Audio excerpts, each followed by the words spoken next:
皆さんこんにちは。好奇心 TV です。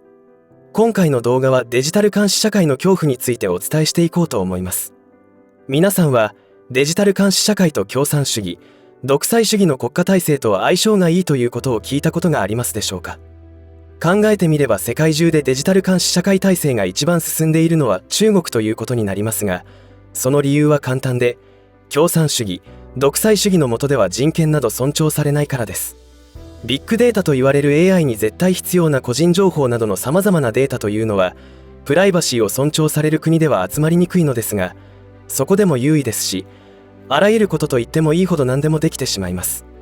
それは医療行為などの分野でも起きており、倫理的に問題となりそうなこともやってしまいますから、デジタル監視社会の実現に関しては世界一進んだ国ということになります。デジタル社会というのは、使い方次第で監視社会になるし、そうなると私たちにとって地獄のような社会になりうるというわけです。民主主義の国でも国民の管理はしたいわけですが、国民にプライバシー保護に対しての意識が高いのでなかなか進まないのが実情です。なので日本においては、例えばマイナカードの普及を進めるために住民票をコンビニからも手に入れることができて便利になるとか、今マイナカードを使ってマイナポイントを申請すれば2万円分のポイントがもらえるなどと人参ぶら下げて普及を目指しているというわけです。よく甘い誘いには気をつけなければならないと言われますが、政府が行っていることこそ気をつけなければならないと思いますし、その理由をこの動画でお伝えしなければと思いました。よってこの動画では、1、デジタル監視社会とは、2、中国ではどうなっているのか、3、どんな世の中になっていくのか、4、私たちはどのように対応していけばいいか、という流れで話を進めていきます。直近でいろいろな試練と向き合わなければならず忙しいと思いますが、このデジタル監視社会というものの恐ろしさを急いで理解し、多くの方に拡散していかないと本当に取り返しのつかない世の中になりますので、ぜひ最後までご視聴ください。このチャンネルでは、自分や家族の身を守るためにできることや、日本人がこれ以上騙されることがないようにするための情報を発信しています。チャンネル登録がお済みでない方はぜひチャンネル登録をお願いします。そしてこの動画に共感できましたら拡散の協力をお願いします。さて、今回のこのテーマはかなり重要なテーマになりますので、2回に分けてお送りすることになると思います。1回目の今回は基本的なことについてお送りし、それを踏まえた上で2回目はマイナカードの恐ろしさを取り上げていきたいと思っています。次回の動画で詳しく取り上げますが、日本で絶対と言っていいほど反対しなければならないことは、マイナカードの普及です。多くの方が何も考えず、2万円のポイントがもらえるという餌に食いついてホイホイ作っているようですが、身に降りかかるリスクを考えてやっているとは到底思えません。何度も言っていますが、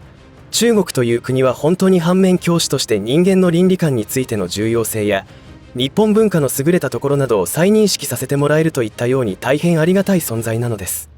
ですから中国ウォッチというものは本当にしなければならないことなのです。このチャンネルはそういうところで始めたのですが、最近はそれどころではない状況が多く発生してきていますので、優先順位を変えて情報を発信することにしました。デジタル社会というのは、情報を0と1に置き換え、高性能のコンピューターによって管理するというテクノロジーであり方法です。人間では到底できないような、またはとてつもない時間がかかるようなことを瞬時に処理ができてしまいます。このテクノロジーと、使う側の目的によってどんな恐ろしいことができてしまうかを理解するのが重要なポイントです。まずは、世界で最もデジタル監視社会の実現が進んでいる中国の情報をシェアしますと、中国では監視カメラが至るところにあり、1000人あたりのカメラの台数というのは世界でもトップクラスになっています。こういったことを調査している会社の統計によりますと、監視カメラが多いということと治安がいいということに相関関係は全くないということです。一瞬理解に苦しむと思います。確かに監視カメラがあった方が犯罪を予防できるというメリットはありますが、監視カメラの普及を進めるにあたり議論になるのはプライバシーの保護です。見落としがちなのは監視カメラがあることで犯罪が少なくなるわけではないという事実があるということです。どういうことかと言いますと、やはりデジタル監視というのはツールであって、管理体制次第というところがあるということです。例えば、世界でトップクラスのデジタル監視社会を実現している中国では、数秒で20億人の顔認識をすることができると言われています。ところが中国では警察官や上官による暴力事件が常態化しているわけで、それらが減るということにはつながっていません。つまり結局は監視カメラがあってもそれを管理している側に問題があったとしたら意味がないというわけです。さらにこのデジタル監視のテクノロジーというのは顔認識だけではないのです。これがビッグデータとの併用による恐ろしいところなのですが、顔認識だけなら顔を隠して歩けばいいと思いますよね。ところが歩き方認識も組み合わされ個人を特定できるようになっています。マスクをしても同じ理屈で認識されます。なので携帯電話を持っていることで位置情報を把握されてしまうということから、仮に監視の目を盗もうと電話を持たずに外出しても個人を特定されてしまうということになります。どうでしょうか。気持ち悪いですよね。いつも誰かに監視されている社会ってどうなんでしょうか。だから個人のプライバシーに重点を置く文化がある国では議論になっているわけで、反対運動も起きているということになります。そしてデジタル監視社会の最骨頂ともいえるのが信用スコアでしょう。すっかりおなじみの中国の企業であるアリババグループが提供する信用スコアで GMA または GOMA と呼ばれているものがあります。このシステムを使い何をしているかというと、言ってみれば個人を評価するシステムです。例えばこのシステムでは1、身分特質、2、履行能力、3、信用歴史、4、人脈関係、5、行為変更のカテゴリーで評価されていると言われています。その他にも保有する資産の状況、公共料金の支払い状況、電子決済の支払いデータ、購入した商品のデータ、SNS やアリペイ上での友達の数や質、シェアリングエコノミーの使用状況、裁判記録や交通違反記録などありとあらゆるものだと思ってください。特に中国ではアリババのように民間企業でも国家権力に従わなければその存続は認められないわけで、情報は全て中国共産党に筒抜けとなっており、その延長線上にアメリカや西側諸国による中国製アプリの排斥運動になっていることにつながっています。つまり中国共産党には世界中のビッグデータが集められているという事実から、プライバシーの保護どころか国家安全保障の問題にまで発展しているというわけです。これらの問題というのはこのチャンネルをご覧の皆さんには常識でしょうが、初めてこのチャンネルを訪れた方にとってはカルチャーショックかもしれません。日本の比較的若い世代が TikTok などの中国製アプリを使用する頻度が高いわけですが、それの何が危険かというのはちゃんと理由があるということです。この件についてはニーズがあるなら動画作成を考えますが、知らないとは恐ろしいことなのです。話を戻しますと、このデジタル監視技術と個人情報がつながると何でもできてしまうわけです。誰がやるのかってもちろんそれは政府ですし、他にもその情報が外部に漏れれば反社会勢力によって簡単に犯罪の被害者になってしまうことになります。そしてどんなにセキュリティを高めても担当者がハニトラにかかったり、あるいは弱みを握られて脅されたりなど、ありとあらゆる古典的なならず者による手口で情報は簡単に漏れてしまいます。さらに恐ろしいことに、これにお注射の摂取状況や SNS での会話内容なども紐付けられるわけで、中央銀行デジタル通貨も導入されれば、それを使って資産凍結したりすることはボタン一つでできてしまうわけです。それにしても友人関係もビッグデータとして信用スコアに記録されるわけですから、たまったものではありません。管理する側からよろしくない人とつながっている人は監視対象になったりするわけで、普通のサービスが受けられなくなる可能性すらあります。日本においてはみずほ銀行とソフトバンクが共同出資して2016年に設立し、2017年9月に本格的に事業を開始するなど、個人信用スコア事業の草分け的存在だった JS スコアが2022年12月に事実上の事業継続の断念を表明したわけですが、その一方でフィンテックベンチャーのミライズが新会社ミライスコアを設立して個人信用スコア事業に新規参入するという動きもありますから、油断ならないと思います。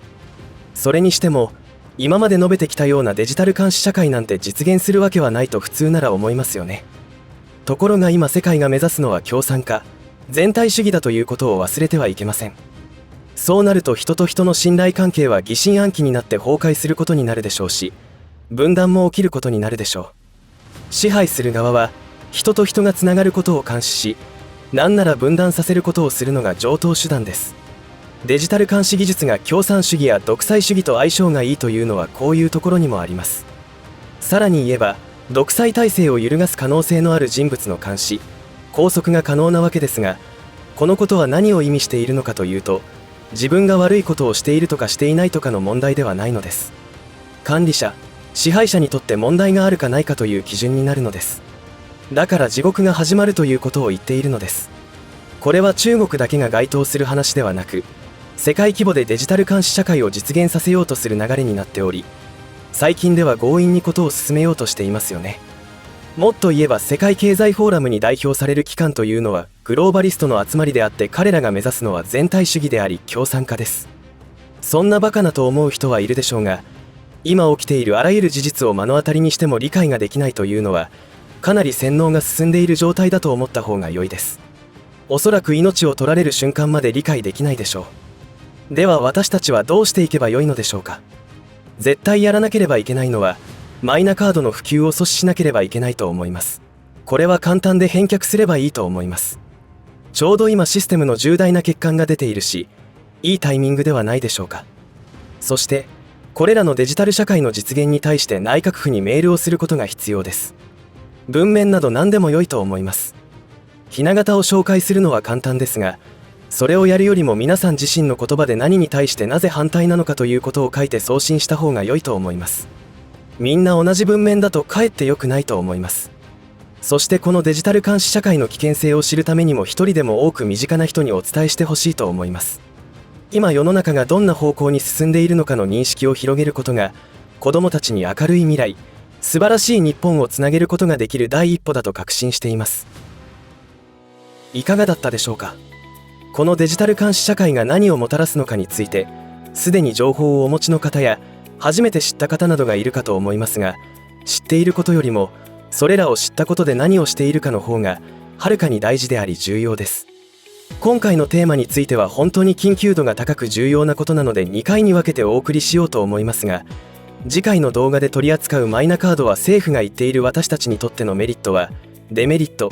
リスクに比べればないに等しいと思います。これほど馬鹿げた話はありません。とりあえず今の日本ならまだかろうじて民主主義は残っています。